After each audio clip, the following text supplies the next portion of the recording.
Wiskur.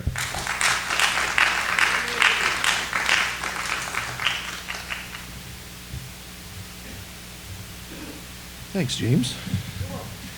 Yeah, this is a new story. It's called Blood Group. Miri was checking her mailbox when she heard the cry, followed by a faint thud further down the hall. She dropped the mail in the lobby and hurried toward the sounds. The hallway was empty, not unusual for 10 o'clock in the morning.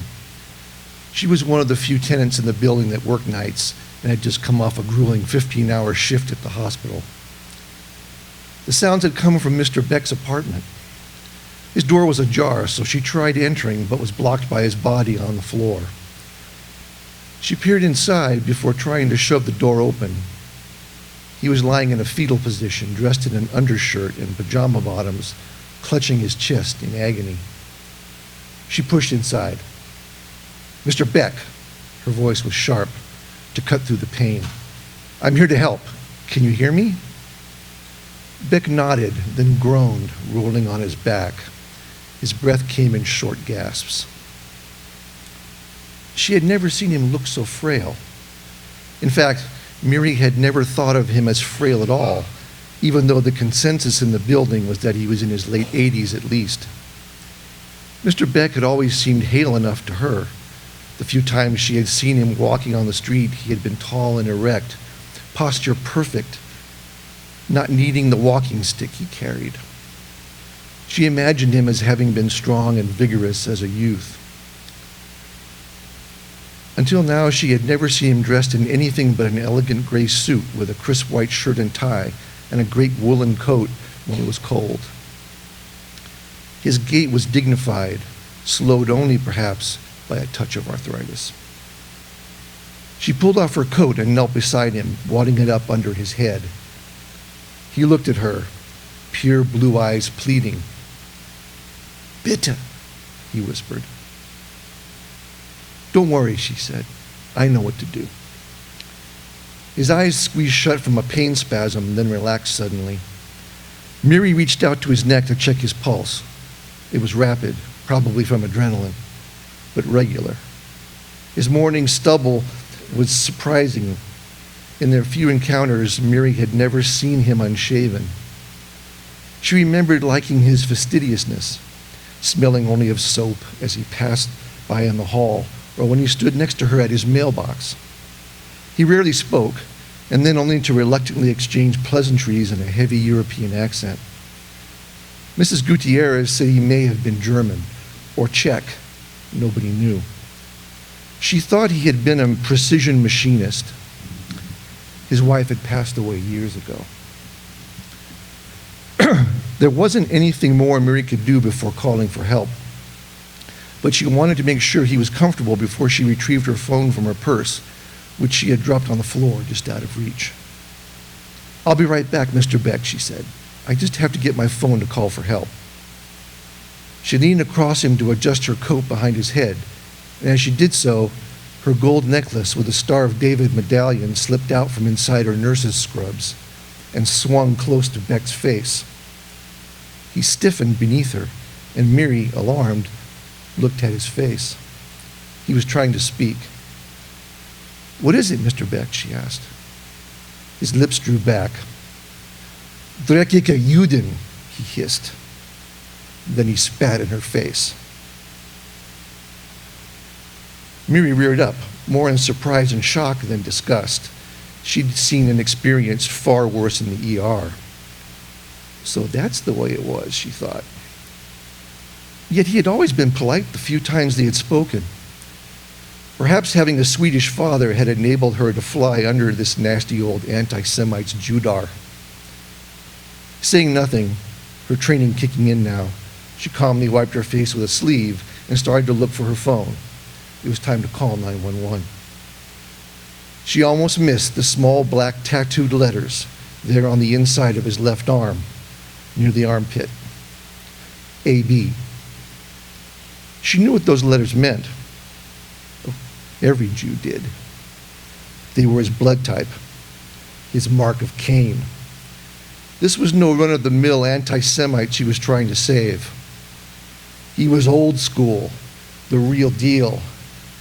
Mr. Beck, their dignified, fastidious neighbor, had been a member of the Waffen-SS, and who, in a different time and place, would have killed her without a moment's thought. She had to push past her revulsion to retrieve the phone. Miri turned and slid across to her bag, relieved not to have to look at him. She felt as if she were moving through molasses. Every muscle, every nerve protested her helping the monster lying over there.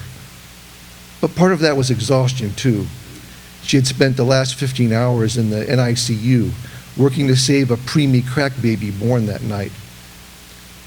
Nobody thought he was going to make it.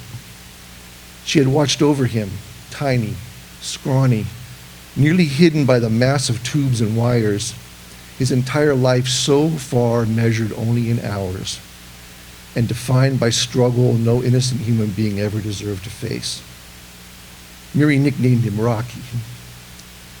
She stayed beyond her shift to make sure he wasn't alone, so that, if the odds finally caught up with him, he would have at least one person to witness his passing.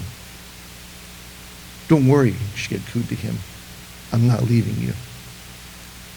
She went home only when his condition finally, almost miraculously, stabilized. Thinking about Rocky enabled her to pull out the phone, but she made the mistake of glancing back at Beck again before dialing. The pain must have eased because his grimace had now transformed into a self-satisfied sneer. "You'll make the call," it seemed to say. "You'll make the call even though you know what I am. Life doesn't forgive weakness, and that's what you are, weak.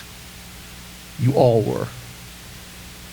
Time was running out. Miri knew how long it would take the paramedics to respond, and how much time was left before it would be too late. Her training screamed at her to make the call. She sat back on her haunches, staring at the phone. Instead of calling, however, she found herself touching the metal at her neck. It had belonged to her great-grandmother, Miri, the one who never made it out of Poland. Had she been in the crowd when the Germans marched through Krakow? Had she also been a recipient of Beck's contemptuous look? At that thought, Miri's vision blurred, but not from tears. And when it came back into focus, the phone had somehow morphed into the image of her lost relative. But it wasn't the face of the kindly, untroubled woman she remembered from the family's only picture. It was stern now, staring back at her namesake with dark, bottomless eyes, unforgiving, compelling. Then the image wafted away like smoke, and Miri saw massive white stone structures along the banks of an eternal river beneath the pitiless purity of a desert sun, and a different, far older blood mark brushed in haste above a humble door. The stirrings of an ancient, awful empowerment welled up within her. Miri could almost feel the ridges of muscle forming over her shoulder blades. Her hand longed for the pommel of a righteous sword. And in a searing moment of transcendent, vengeful clarity, she finally understood why the angel of death took no name. It was time. She crawled back over to Beck, leaving the phone on the floor, within his sight, but well beyond his reach. He stared at her, chest heaving. She cradled his head in her lap. He tried to struggle, but had little strength left. She turned his head, forcing him to look at the phone. "Don't worry," she murmured. "I'm not leaving you."